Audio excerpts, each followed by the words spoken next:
Nous allons avec l'aide d'Hachem parler encore de la paracha de Noah. Elle est tellement intéressante, tellement remplie de messages. Nous allons nous concentrer avec l'aide d'Hachem sur un point essentiel et que nos sages, dans le Midrash et Rashi les rapportent, ont marqué, mais pas bien explicité. J'ai vu plusieurs mefarshim, plusieurs commentaires sur ce Rashi que je vais citer maintenant, et nous allons poser quelques questions, réfléchir ensemble et donner une réponse qui est un besoin, une aide pour chacun de nous, pour son évolution, son élévation spirituelle. Le Rashi, Alav Shalom, c'est-à-dire le prince des commentateurs, Amenora Théora, il dit la chose suivante. Il dit que, en fait, Noah était tzaddik. Il était tzaddik, c'est quoi la notion de tzaddik?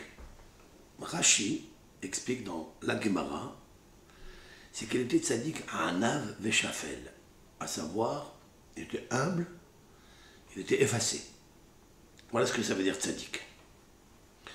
L'explication de tzaddik, normalement, c'est tzaddik ben ma'asav. C'est-à-dire il est juste dans ses comportements, dans ses affaires. Il explique que, le Midrash d'ailleurs, que quelqu'un qui est tzaddik, c'est quelqu'un de tzodek. C'est-à-dire tout ce qu'Akadosh Baruch Hu lui a demandé de faire, il le fait. Le hassid, c'est quelqu'un qui ajoute un peu plus pour Akadosh Baruch Hu parce qu'il a compris qui est Akadosh Baruch Hu, il est en fait de tomber ahava, avec amour, et il ajoute des choses. Là, Noah était tzaddik, tamim ben mahshava, c'est-à-dire il était intègre dans sa pensée, donc dans son cœur. Voilà ce que nos sages disent. Mais lorsque la Torah elle a ajouté ce mot, Haya bedorotav, il était dans ses générations. Alors il nous faut savoir que Noah a vécu 3 générations. La première génération, c'est celle de Enoch. C'est la génération qui a ajouté une idée de Avodah Zara, c'est-à-dire de mélanger à Kadosh Baruch Hu une deuxième force. Et ce que la génération de Enoch a traduit, qu'est-ce que Kadosh Baruch Hu? Kadosh Baruch Hu, il existe autant que Elohim, c'est-à-dire il y a une force suprême qui gère le monde, mais de très très loin. Il lui a mis des statuts, il lui a mis l'équilibre, et si on dérange cet équilibre, alors il y a une catastrophe dans le monde. Eux, ils le savaient ça. Donc, mais ils ne savaient pas que Akadosh Baruch Hu, il est medekdek, c'est-à-dire il est minutieux, et il est mashgiah, et il est providence divine, individuelle, à chaque instant. Et c'est ce que Noah a vraiment compris que non, que Akadosh Baruch Hu existe, et que c'est à nous de le rapprocher vers nous. C'est ça le but de l'homme, c'est de rapprocher Akadosh Baruch Hu vers soi-même, de l'intégrer en toi-même et de vivre comme lui. C'est-à-dire, lui il est pitié, il est clément, toi aussi. Il est ba'ad tzedaka, il fait de la miséricorde, il fait de la tzedaka, de la charité, toi aussi. Il fait de la justice, toi aussi. Ça veut dire, on amène Akadosh Baruch Hu vers nous.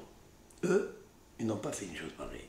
Eux, ils ont dit qu'il existe un dualisme, il existe une force qui dirige le monde. Mais ce n'est pas une, il y a plusieurs. Le feu est une force, l'eau est une force, mais ça n'est pas celui qui dirige et qui gère la puissance eau, c'est le même qui dirige la puissance feu, etc. Nous, on dit Hachem Echad, ça veut dire l'Éternel est un, et c'est lui qui dirige toutes les forces. Il n'y a aucune force qui a de la force sans la puissance nécessaire de Akadosh Baruch Hu et la dictée de Dieu. Maintenant, Akadosh Baruch Hu, il doit exterminer le monde. Ok? Et voilà que le Midrash nous dit au sujet du pasuk Emhe et Adam Asher Barati. L'Éternel a dit, voilà, ça se trouve dans le chapitre 6, dans la péricope de Bereshit. À la fin, vous trouverez en ces termes. Vayar Hachem qui rabat Ra'at à Adam. L'Éternel a vu que elle est grande, la méchanceté de l'homme, Ba'aretz, sur la terre, bien sûr pas sur le ciel. Mais Ba'aretz, ça veut dire quoi Ba'aretz? Ça veut dire que, explique le Kliyakar, Rabbi Ephraim de Lotchiz, il explique en fait, Akadosh Baruch Hu, il a créé en l'homme, puisqu'il l'a tiré de la terre, cette terre elle est matérielle. Et la matérialité se trouve dans la pesanteur de la terre parce qu'elle est noire, parce qu'elle est lourde. Et donc, l'homme est créé par cette terre, et cette terre lui donne le Yitzhara. Et ce Yitzhara qu'il a, c'est plus par la terre, d'où il est pris, parce que c'est le Homer, c'est le matériel. Et à Kadosh Baruch Hu, il voit que la Neshama qu'il a insufflé en lui, il ne suffit pas de s'extérioriser et de dominer l'obscurantisme où il se trouve. Parce que la terre domine tous les autres éléments de base. C'est ça. Vayar Hachem et Hachem, la miséricorde, qui rabat Ra'at à Adam.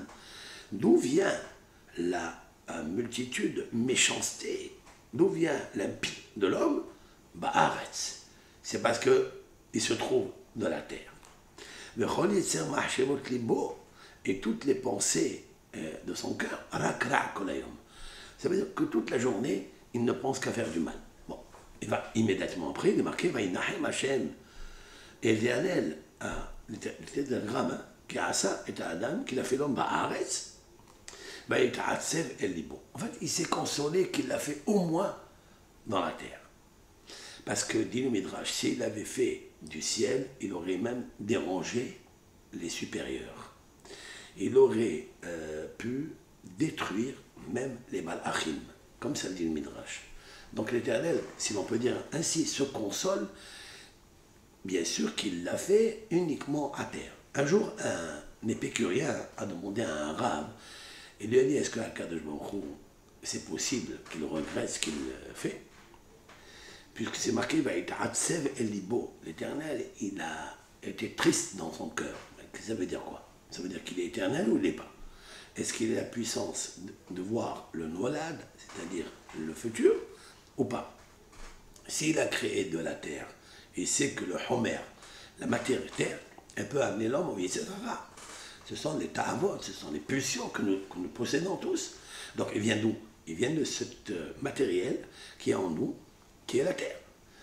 Donc on est attiré vers elle. Alors il dit, il a regretté, il a de la peine, il est triste, c'est quoi ça? Alors il lui dit, dis-moi, est-ce que toi tu as un enfant? Il lui dit oui. Il lui dit, le jour où il est né, qu'est-ce que tu as fait? Il a dit, j'étais heureux, j'étais content, j'ai fait une grande fête. Il lui a dit, est-ce que tu savais qu'un jour il va mourir, cet enfant? Alors il lui dit, oui, je savais qu'un jour il allait mourir. Il lui a dit, alors de quoi tu es content? Alors le mine, l'épicurien lui demande, lui répond, mais au moment où il est né, j'étais content, j'ai fait la fête, j'étais joyeux, je n'ai pas regardé ce qui va se passer après. Alors il lui a dit la même chose à Kadosh Baruch Hu. Kadosh Baruch Hu, quand il a créé son bébé, il a créé son monde, et il était content. Il y avait une simha, vayar Elohim, et haaretz kitov, il avait tout, chaque fois qu'il a créé quelque chose, il a dit kitov. Ça veut dire qu'il avait une simha. Bien que dans le futur, cet homme-là ne va pas rester vivant.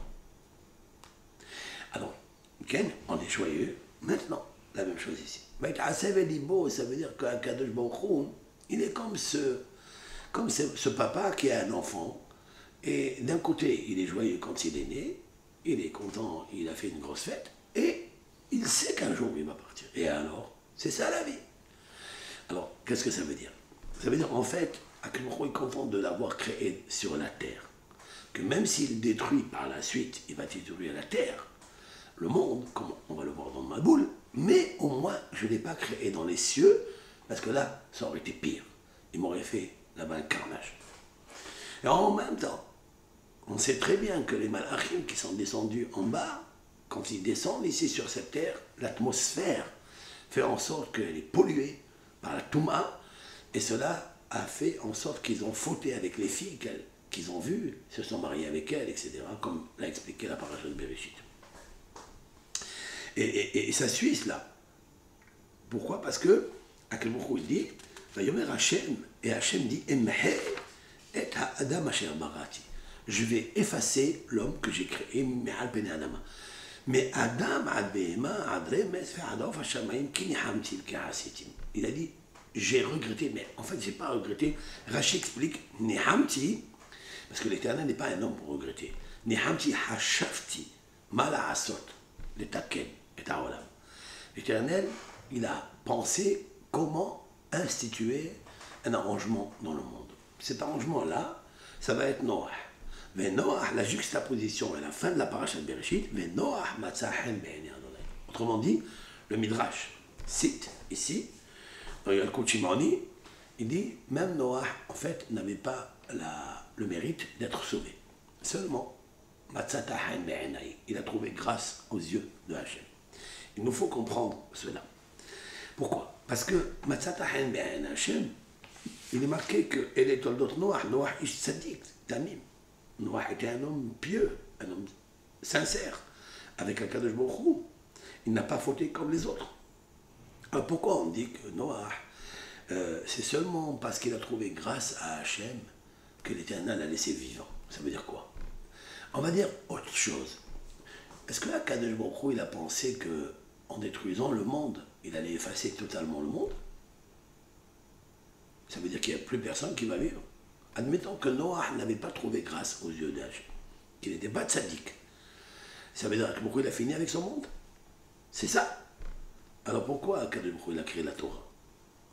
On dit que la Torah a été créée avant l'homme 974 générations. Ah, pour qui cette Torah? Alors tout le Pirouge de Bereshit, tout ce que nos sages et Rabbi Shimon bar Yochai et 720 permutations dans le mot Bereshit, seulement le mot Bereshit, pour expliquer qu'Akadosh Baruch Hu, il a créé le monde pour Israël et Israël pour étudier la Torah. Qu'est-ce que ça veut dire? Alors là, s'il avait effacé le monde, alors Noah, il ne serait pas là, Moshe Rabbeinu ne serait pas là, Abraham ne serait pas là, alors comment on aurait fait pour la Torah? La réponse est la suivante. En fait, Dieu, il sait que Noah, il va rester vivant. Il ne sait pas qu'il a voulu effacer l'homme, c'est-à-dire tout le monde. Sauf que Noah a la vache à l'homme.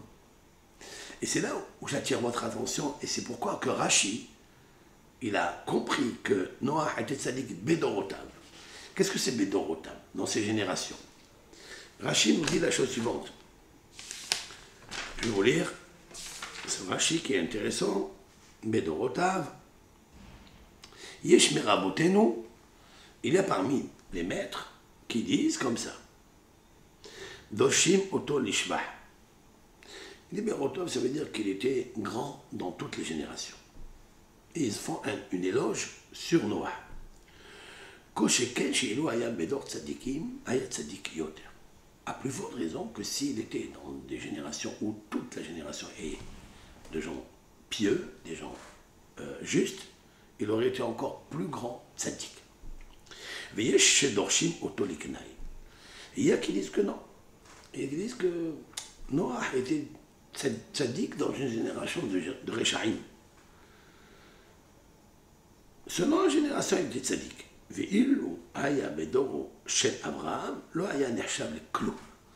Et si il était au temps d'Abraham, dans la génération d'Abraham, il ne serait pas considéré comme rien.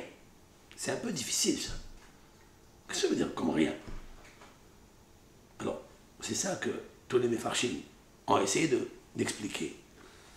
Donc, venons de dire que, d'après le Midrash que j'ai cité, en effet, même Noah n'aurait pas dû être sauvé par Akadosh Baruch Hu, c'est parce qu'il a trouvé grâce. Donc, c'est un cadeau qu'il lui a fait. Mais la question que je me pose, mais pour trouver grâce à Hachem, il faut des mérites. Comment on trouve grâce comme ça, sans rien faire? S'il était dans la génération d'Abraham, il serait considéré comme rien. Mais voilà, tu as dit que tu trouves grâce à Hachem. Mais non, Matzahen.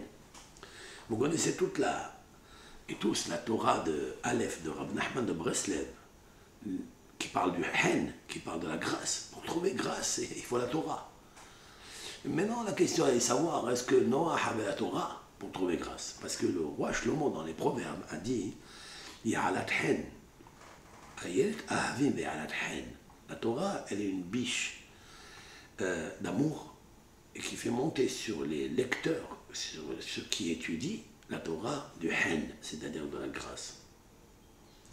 Si Noah il a trouvé grâce aux yeux d'Hachem, c'est qu'il avait la Torah. Et s'il a la Torah, alors il trouve le Nahat, c'est-à-dire l'apaisement. Et c'est pourquoi que Nourou, il a détruit le monde entier, et lui, il est un Baal Torah, il a le Hen, il a la grâce. Alors, bien sûr que oui, bien sûr que il faut savoir que Methuselah, Mathusalem, était un grand tzaddik et un grand gaon dans la Torah. On dit dans le Midrash que Methuselah a étudié la Torah avec Adam Arishon. Alors bien sûr, Adam Arishon connaissait la Torah et tous les détails des mitzvot de la Torah que Akadosh lui a enseigné, plus que Moshe Rabbeinu. C'est marqué dans le Zohar HaKadosh, cela, que Adam Arishon est capable, c'est la Akadosh Baruch Hu, c'est-à-dire l'œuvre directe de Dieu, sans passer par l'homme, par papa, maman. Cela veut dire qu'il a Bina, il a ce qu'on appelle Zihra, dans le Zohar, ça veut dire une Neshama nucléaire pure. Et donc, il a capté qui est Akadosh Baruch Hu. Si quelqu'un a cet émetteur de la Neshama, plus elle est pure, plus elle est grande, plus elle capte, c'est sûr qu'Adam Arishon, ça a été le premier, au moins avant la faute. Et donc, quand Adam Arishon a réceptionné cette Neshama de Akadosh Baruch Hu, ça veut dire qu'il a reçu une intelligence tellement grande pour pouvoir comprendre tous les détails et les raisons de toutes les mitzvot de la Torah. C'est pourquoi Rabbi Shimon bar Yochai dit qu'il est plus grand que Moshe Rabbeinu. Maintenant, il nous faut savoir que cette Torah-là, il l'a transmise. Puisque même s'il a fait la faute, il a fait Teshuvah. Shabbat, il a dit Mizmor Shir Yom Shabbat. Et Shabbat, c'est l'étude de la Torah. Ça veut dire, qu'est-ce qu'on fait Shabbat? On ne travaille pas, et donc on chante à Hachem. Ça veut dire chanter. Chanter, ça veut dire étudier. C'est approfondir les textes bibliques, les textes de la Torah orale, et pénétrer le sod de Akadosh Baruch Hu. C'est sûr et certain qu'Adam Arishon, qui comme lui connaît le Zohar HaKadosh par cœur, avant que le Zohar soit né, avant qu'il vienne Rabbi Shimon bar Yochai, avant qu'il vienne Rabbi Akiva, c'est sûr et certain que Adam Arishon connaissait tous les sodotes de la Torah. Alors quelqu'un qui connaît tous les sodotes de la Torah, c'est sûr qu'il vit avec Akadosh Baruch Hu, il est branché avec Akadosh Baruch Hu. Parce que sans les sodotes de la Torah, sans connaître les sodotes, les secrets de la Torah, du Zohar, ou du Etz Haïm, du Harizal, on ne peut pas connaître Akadosh Baruch Hu. Comme dit le Zohar lui-même, que celui qui fait les mitzvot, il étudie les mitzvot, il étudie la Torah comme elle est, c'est-à-dire le sens littéral, le sens midrashique, sans le sens ésotérique, il n'aura que le Gan Eden en bas, mais il n'aura pas le Gan Eden de la Neshama en haut. Il ne peut pas rentrer là-bas. Le Zohar HaKadosh dit que si un homme ne connaît pas le sodot de la Torah, les secrets de la Torah, comment il peut connaître son Créateur? Comment sa Neshama elle peut se brancher avec le Créateur qui... Il y a des milliards et des milliards de façons comment voir Akadosh Baruch Hu. Mais on ne peut le voir, chacun à son niveau, que selon le sod de la Torah. Comme s'explique le Gaon Ben Ish Hai dans son livre Da'at ou Tvuna, dans sa préface, il amène ce Zohar-là, et il dit, c'est pas possible. Il dit à Akadosh Baruch Hu, il les laisse à l'extérieur. Il y a des malachim dans le olam Emet, c'est dans le olam de la Neshama, pas le olam en bas, du gouf et du rouah, du nefesh et du rouah. La Torah, elle donne le rouah. La Torah, dans la façon de l'étude midrashique, ou selon le sens littéral, ou le remez d'allusion, elle vous donne ce souffle d'esprit, d'intelligence. La mitzvah, qui se fait toujours par un corps, par un support matériel, comme le talit, comme les tfilin, comme le lulav, la mezouza, ce sont des supports matériels, elles vous donnent un corps, le nefesh, nefesh rouah. Grâce à cela, on a rempli la batterie, on a chargé la batterie de mitzvot, de rouah, de gouf, on a nefesh rouah pour jouir après 120 ans, après qu'on quitte ce monde, jouir dans le Gan Eden, dans le paradis terrestre. Il existe le paradis terrestre. Mais la Neshama, elle ne monte pas dans les Olamot HaElyonim, dans les mondes d'émanation, etc., de la Bria, bien sûr, il y a des niveaux aussi, là aussi, il y a des partsoufim, ce qu'on appelle des partsoufim. Elle ne monte pas là si elle n'utilise pas le sod de la Torah. Qui, comme Adam Arishon, connaissait Akadosh Baruch Hu, où les Malachim disaient de lui Kadosh, Kadosh, Kadosh. Ils ont pris Adam Arishon avec sa chokma, sa sagesse. Ils ont vu qu'il avait tous les secrets de la création. Comment appeler le lion lion sans savoir qu'il s'appelle Arié? Comment il a défini les caractères, toutes les forces qui cachaient dans le lion pour l'appeler Arié, ou pour l'appeler Namer, ou pour l'appeler Shor, ou Hamor. C'est Adam Arishon qui a donné des noms à chacun. Ça veut dire qu'il savait quelles sont toutes les puissances cachées en lui. Et donc, Adam Arishon connaît le secret de son créateur. Lui, toute cette Torah que je viens de vous dire maintenant, le secret des secrets de Akadosh Baruch Hu, du sodot de la Torah, il l'a transmis à Metouchelah. Metouchelah l'a transmis après à Lémer. Et Lémer l'a transmis à son fils Noah. Et c'est la raison pour laquelle, lorsque Noah est né, là-bas il est marqué celui-ci va nous consoler de nos actes et va nous consoler de la tristesse de nos doigts, des mains. Alors, le Midrash demande, Lémer, donc le père de Noah, il dit, cet enfant qui vient de naître, je l'appelle Noah, Vaïkra et Shemo Noah, je cite le texte, les morts pour dire, ça veut dire pour dire, ça veut dire de dire aux générations qui vont venir. Car il y aura d'autres générations à l'avènement messianique, qui vont passer bien sûr par les pogroms et les 4 exils, mais il arrivera un moment où le Maboul va revenir, et que le Tikkun de Noah, c'est-à-dire le Brit Kodesh, c'est lui qui va réparer la génération. C'est lui qui va faire en sorte de créer une Teva, l'arche, c'est-à-dire une protection, si l'on peut dire ainsi, hein, où toutes les personnes qui ont été comme Noah, qui ont suivi le conseil de Noah, la Tmimout de Noah, la Simha de Noah, eh bien, inahamenu mimaasenu, de toutes nos actions, et de la tristesse de nos mains. Minha Adama, de la terre, Asher Erara Hashem, que l'Éternel a maudit, puisque la terre était maudite. Alors le Midrash demande, d'où le sait Lémer? Est-ce que Lémer était un prophète? Pour dire que cet enfant-là qui va naître, lui, il va amener le bonheur et la simha dans le monde. D'où il le sait? Alors, je cite un Midrash, dans Midrash il a Medenu, il Kut Talmud Torah. Le Midrash, il dit, d'où il le sait? Amal le'achi valed, Noah. Mais il faut y avoir les mères. D'où c'est les mères que Noah, c'est lui qui va sauver la génération, qui va apporter le bonheur. Et c'est vrai, nous l'avons vu après, que depuis Noah, Abraham est né, Shem est né, Shem, Abraham, Yaakov, etc. Il est marqué comme ça. Akadosh Baruch Hu, il a dit, j'ai maudit la terre. Arura Adama. Il a dit à Adam Arishon, j'ai maudit la terre. Ba'avorecha à cause de toi, à cause de tes fautes. Amar le banav le bono shel haolam. Adam Arishon, il se pose la question à Hachem, il dit, Ad matai, jusqu'à quand la terre va être maudite? Alors Akadosh Baruch Hu lui a dit, Ad shivaled Adam maoul, jusqu'à ce qu'un bébé né circoncis, lorsqu'il naîtra un enfant circoncis, tu connaîtras que la terre va un petit peu affaiblir sa malédiction. Kevan shenolad Noah, lorsque le père, donc cela, Lémer l'a reçu de Metouchelah, Metouchelah l'a reçu de Adam, par transmission, lorsque Noah est né, il est né circoncis, miyad yada Lémer. Immédiatement, Lémer savait, Amar Vadaï, Zeinahamenu Mimaasenu. Il dit maintenant, c'est sûr et certain que cet enfant-là, il va nous consoler de nos actions et de la savon, c'est-à-dire de la tristesse. Qu'est-ce que ça veut dire? Quelle tristesse il y avait? Le Midrash demande, Ma'ou Ma'asenu, qu'est-ce que c'est nos actions? Kodem Shenolad Noah, avant que naisse Noah, Ayuz Zoraim Hitim Kotsim Vedardarim.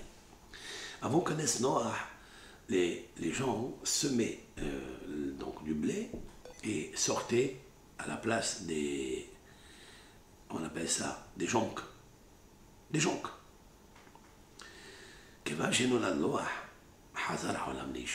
Lorsque Noah est né, la terre est redevenue comme avant. Ça veut dire, ils sèment la hitim, c'est-à-dire les blés, et ils récoltent le blé. Se'orim, kosrim, se'orim. Le monde est revenu à l'équilibre normal. La nature a repris le même envol qu'elle avait avant la faute. Velord, pas seulement ça. Et là, Noah, avant que naisse Noah, aussi melacha bidéhem, avant que Noah naisse, ils faisaient le travail avec leurs mains.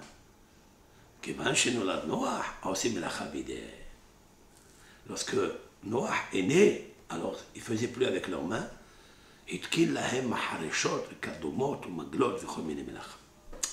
Noah a fait le forgeron, c'est-à-dire il a commencé à créer des outils de travail. La charrue, la pioche, le magal, ça veut dire la faucille, pour travailler dans le champ. Donc on voit de là que Noah a apporté au monde une simha, un yishuv, c'est-à-dire une tranquillité dans le monde. Et ça, c'est très important. Bien sûr, si je voulais parler de Rav Nachman de Breslev, Alav Shalom, qui est né dans la paracha de Rosh Hashanah, c'est-à-dire de Bereshit, quoi.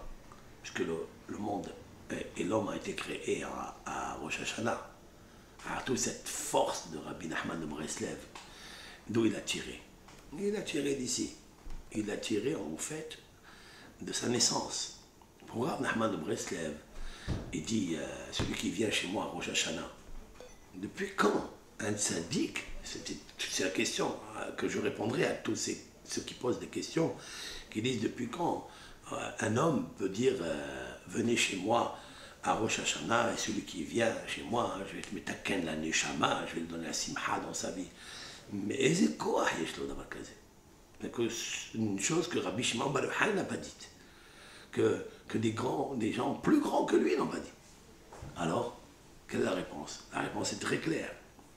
C'est parce que le nom de Nachman se trouve ici, dans la paracha. Il est né à Rosh Hashanah. Il est né, en fait, il n'est pas né à Rosh Hashanah, il est né le 1 Nissan. Très important de savoir pourquoi. Mais il est décédé à l'époque de Rosh Hashanah, c'est-à-dire en fait le 4e jour de Sukkot, où on reçoit Moshe Rabbeinu comme me'areah, comme un hôte, pas comme invité, comme hôte. Hôte, ça veut dire celui qui te reçoit, c'est pas toi qui le reçois. Et donc, c'est le 4e jour de Moshe Rabbeinu. Et donc, on voit qu'il y a une puissance extraordinaire d'un tzaddik. Il est lié avec ce tzaddik. Et qu'est-ce qu'il a, ce tzaddik de Moshe Rabbeinu? Ben, Moshe Rabbeinu, il est né Mahoul, il est né circoncis, très clair. Et que Noah est né circoncis. Et d'après le Harizal, Noah, il va revenir en Moshe pour être Mitakenoto. Donc, Rav Nachman de Breslev, il est marqué ici, Ze yenahamenu mimaasenu. Dans yenahamenu, il va nous consoler. Il y a Yud au début, Vav à la fin, Yud Vav. Il reste au milieu Nachman. Nachman, il est né en fait dans cette période-là. En fait, il est décédé dans cette période, je veux dire.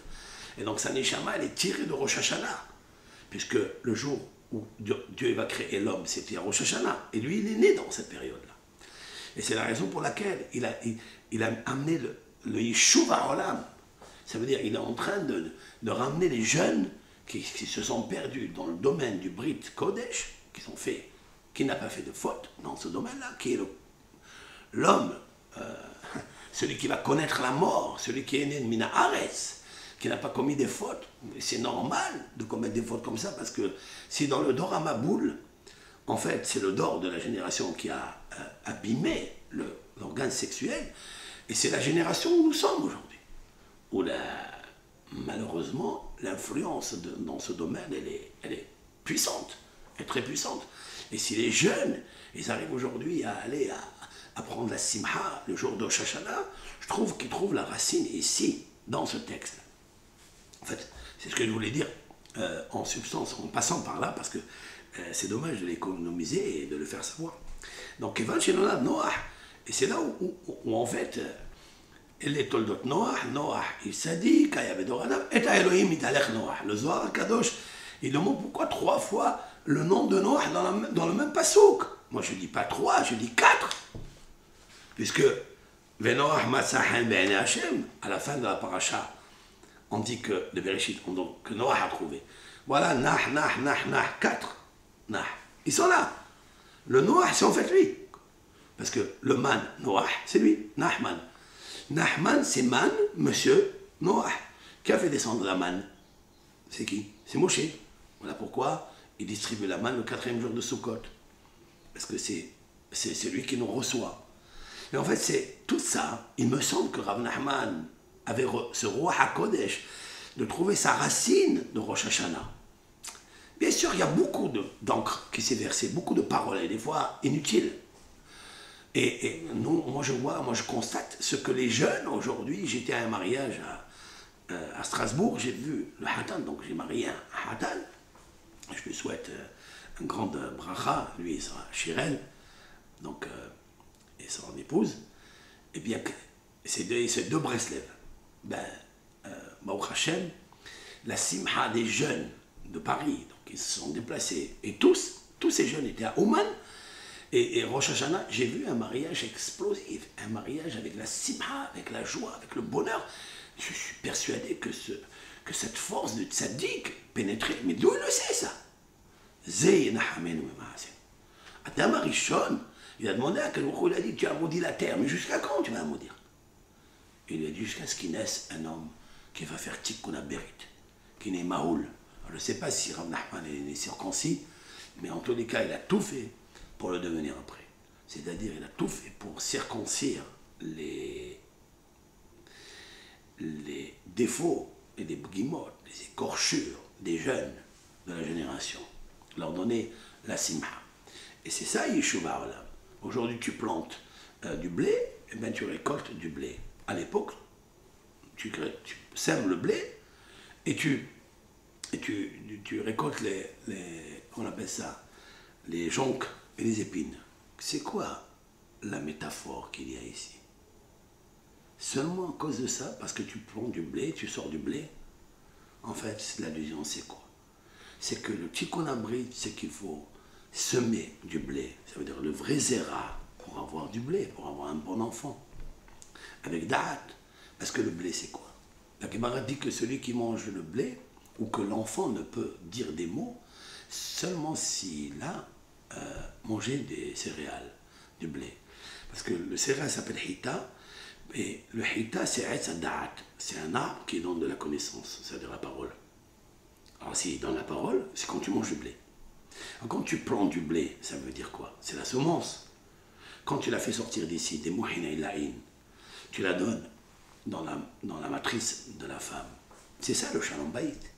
Tu fais sortir du blé. Mais si tu plantes quelque chose, hitim, et tu te sors des joncs, ça veut dire que la progéniture, elle fait zigzag, et c'est après des fois des épines et des rances aux yeux des parents, ou bien ils sont pris dans les menottes de Yitzhara, de cette femme-là, féminine, la force qui attire la sexualité, etc., ça c'est gravissime. Et c'est ça en fait qu'il dit. C'est pour ça que toute la bataille rangée du Rav, c'est d'y aller et de faire le travail de tikkun abrit. Et Sod, il y avait des rabbanim qui ont fait ça avant.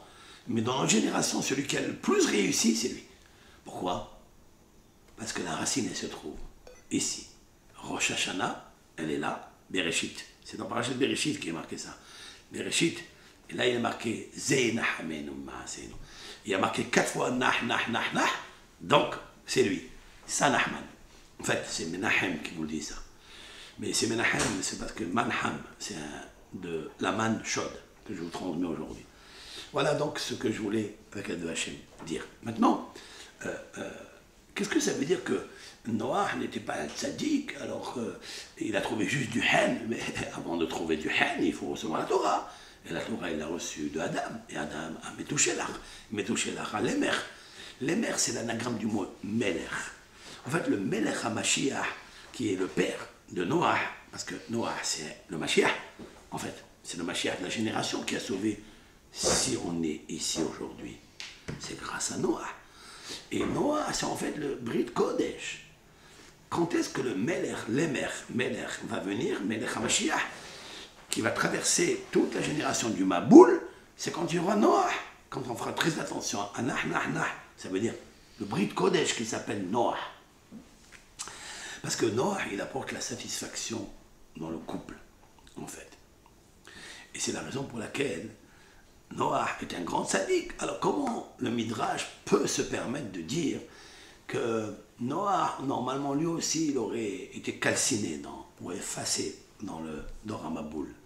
Mais il a trouvé grâce aux yeux de Hachem. Mais c'est grandiose. La réponse est la suivante. La réponse que je vous donne ne m'appartient pas. Elle appartient à un rave qui s'appelle Rabbi Yosef Yozel Horowitz de Novardok. Dans son livre Madrigat Adam. Il dit en fait, il y a deux forces du tzaddik. Il y a la première force du tzaddik, c'est qu'il est émet et il combat le mal qui est à l'extérieur. Il y a du mal à l'extérieur, il sait qu'ils font des atrocités, il sait que c'est exécrable devant Hachem, il va se battre à ne pas faire comme eux, les Ma'ana émet. Faire des reproches, se battre avec eux, comme il a fait Noah. Pendant 120 ans, pendant qu'il construisait la Teva, il s'est battu avec les personnes de sa génération, les impies de sa génération. Il n'a pas réussi à les ramener, certes, mais il s'est battu avec eux. Ça, c'est un niveau de tzaddik. Mais il y a un deuxième tzaddik. C'est pas seulement le Hémet ne s'arrête pas à combattre l'Ishbor et à Sheker, de briser le Sheker. Non. Mais d'être Rodef, le Hémet qui est à l'intérieur. Ça veut dire qu'il faut qu'il arrive à un niveau d'amour de Hachem intérieur. C'est pas parce qu'il y a le mal, même s'il n'y a pas le mal. Et là, Noah n'était pas celui qui, à l'intérieur de lui, allait chercher l'amour de Hakadosh Baruch Hu. Pourquoi? Parce que s'il avait cherché l'amour de Hakadosh Baruch Hu, eh bien, il aurait vu dans les créatures de Hakadosh Baruch Hu, et il serait battu pour les sauver et demander la miséricorde. Le Midrash dit qu'il n'a pas demandé la miséricorde. Mais c'est vrai, il n'a pas demandé puisqu'il ne les a pas sauvés. Alors d'où vient en fait la petitesse de Noah?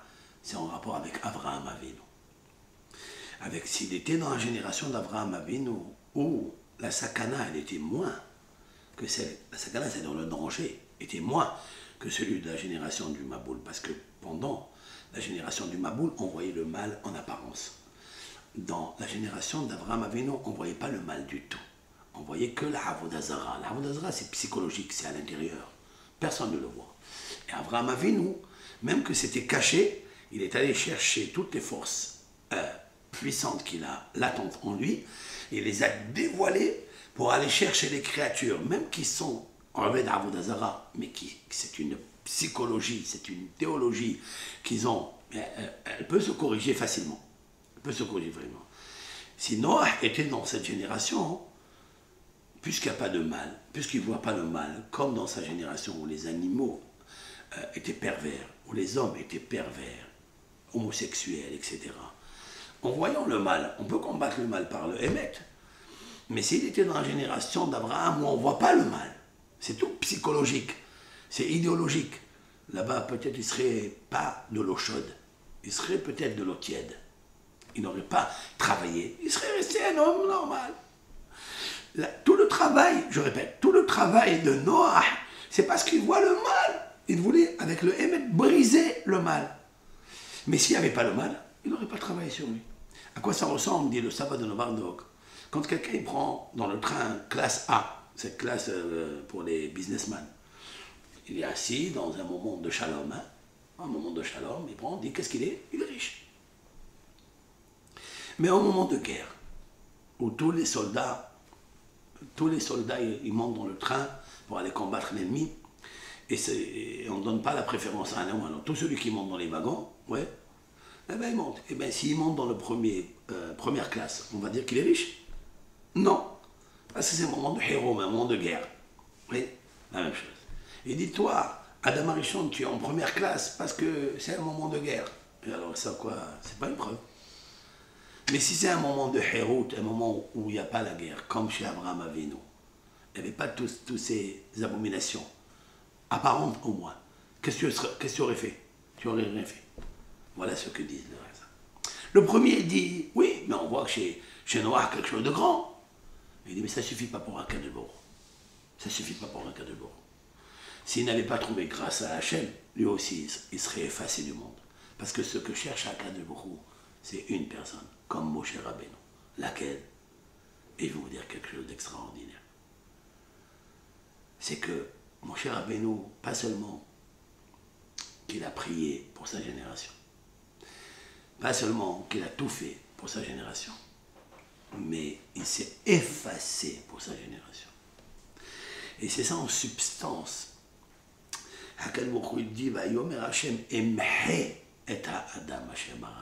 Je veux effacer l'homme que j'ai créé. Mon cher Rabbeinu a dit, tu veux effacer? Moi, efface-moi.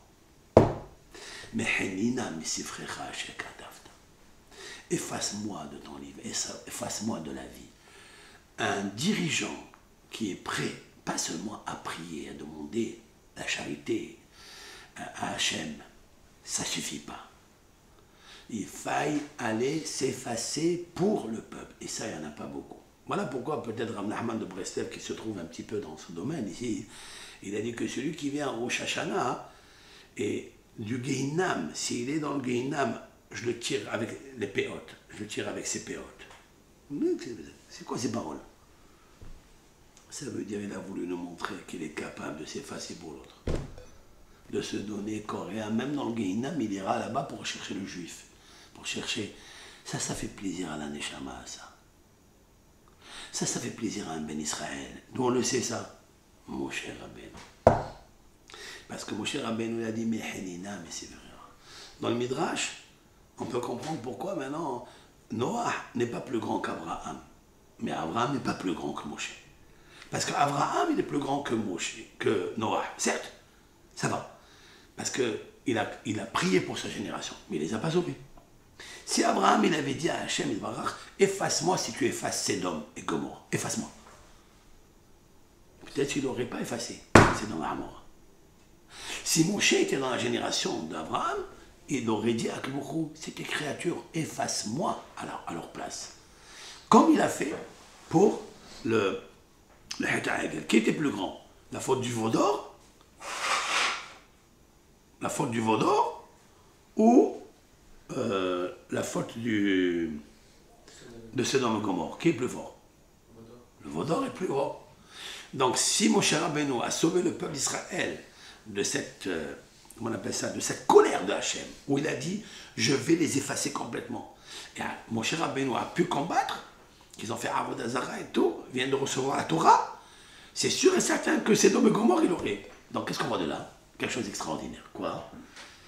Qu'il n'y a pas de limite à la Emouna. La Emouna, elle est grandiose, elle est profonde. Et on ne sait pas l'amour de Hachem, on ne la connaît pas.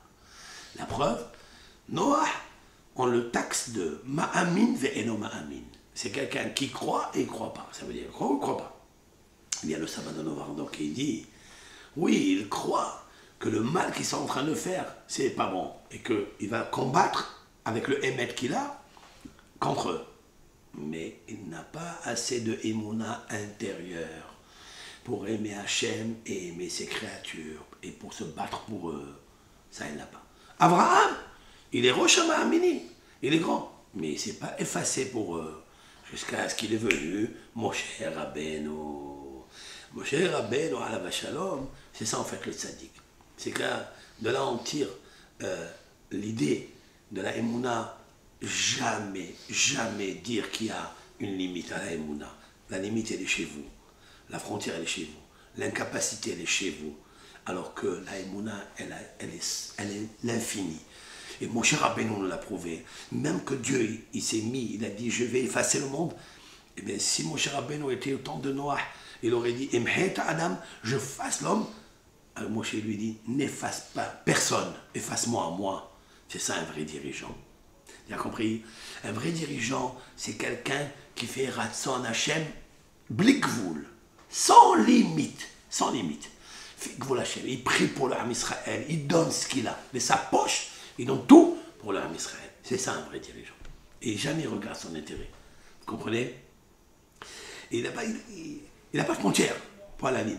Et c'est ça, on fait de la grandeur de Moshe. Mais avec ça, je réponds à un midrash très étonnant. Très, très étonnant. Le midrash dit que Noah, il a dit à Moshe Rabbeinu, je suis plus grand que toi. Ani gadol mimra. Moi, je suis plus grand que toi.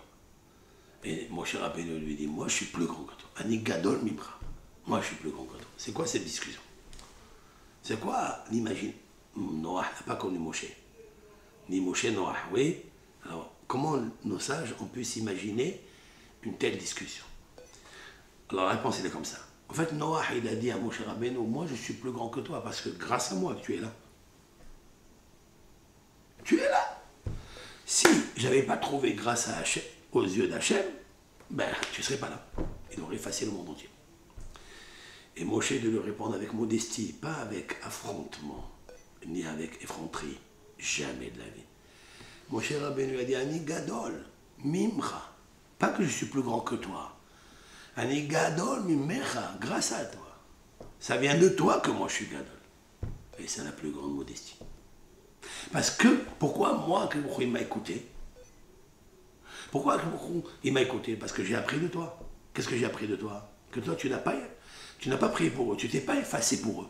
Et j'avais compris que tu as trouvé grâce, il t'a sauvé à toi, tes enfants. Mais moi, j'ai appris de toi qu'il faut s'effacer pour eux. Donc je me suis effacé. Donc ma modestie à moi vient de toi. Vous comprenez? Donc je termine ce petit cours avec l'aide d'Hachem, Kotov Lachem, la quintessence et la leçon qu'aujourd'hui j'enseigne, c'est qu'il n'y a pas de limite à la émouna de Hachem Barach et à l'espoir.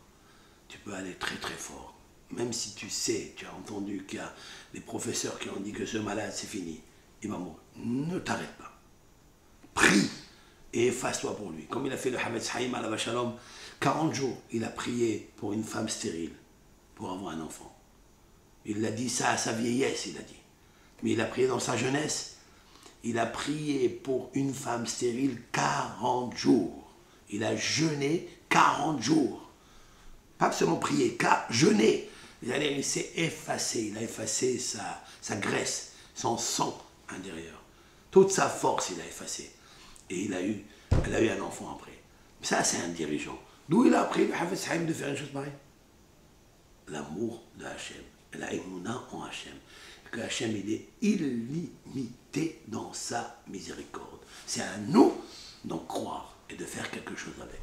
Donc apprenons de là, avec l'aide d'Hachem, qu'il faut être intérieurement bon, pas seulement de récuser le mal extérieur, mais de travailler le bon à l'intérieur de toi, de le développer. Tout ça dans le sens du Ratson, Akadosh Baruch Hu. Kol Tov Lachem.